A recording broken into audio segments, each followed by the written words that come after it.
An ancient Assyrian sculpture is expected to sell for millions of dollars at an auction in New York today.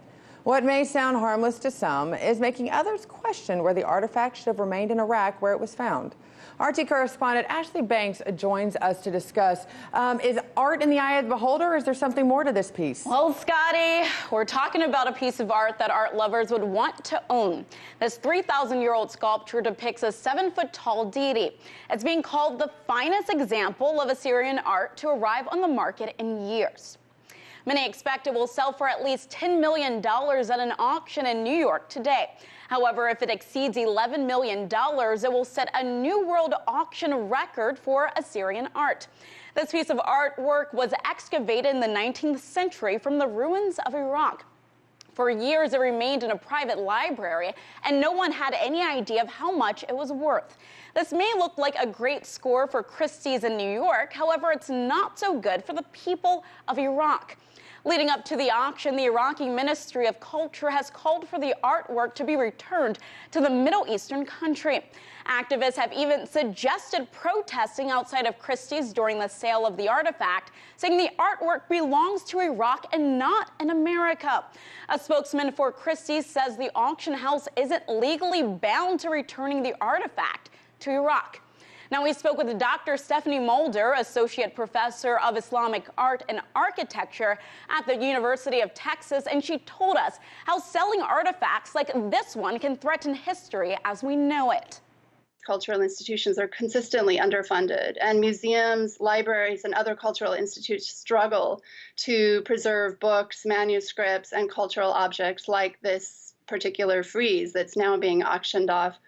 It's a kind of like rob Peter to pay Paul kind of scenario where you're kind of sacrificing one object to preserve the others, which may be admirable in those particular circumstances, but it represents a great loss to that collection, because if that object is auctioned and goes into private hands, we may never see it again. Aside from the underfunding of museums in recent years, global artifacts have been destroyed and stolen and then sold around the world for profit, making it hard for some countries to preserve history. For example, ISIS occupied Palmyra twice, first in May 2015 and then again in December 2016. ISIS wreaked havoc on the city's historical treasures, destroying the Temple of Bel and a portion of a 2nd century Roman theater, and then toppling and mutilating statues in the city's museum. Some artifacts were preserved and sent around the world. And then in early 2001, the Taliban destroyed statues of Buddha in Afghanistan. The Taliban Supreme Leader Mullah Omar said he ordered the statues be destroyed because people seem to care more about the statues than for starving Afghans. Now, with the rise in the destruction and selling of artifacts, many people are questioning whether more should be done to keep these artifacts in their homeland. Scotty?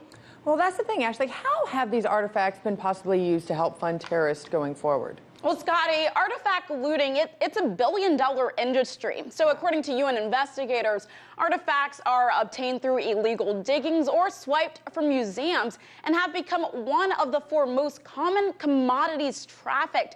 Now, these items then end up on sale at legitimate auctions. And although international laws prohibit these things from happening, U.S. Homeland Security agents have recovered and returned thousands of stolen artifacts. Of those, some 7,500 artifacts came from Iraq, including an almost 5,000-euro necklace that, after being stolen, had been sold at an auction at Christie's in London.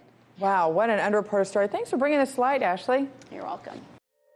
Hey YouTube, thanks for checking out our channel. We hope you enjoyed the video. We have tons of content for you just like this. For more of RT America's one-of-a-kind news and analysis, be sure to subscribe and never stop questioning more.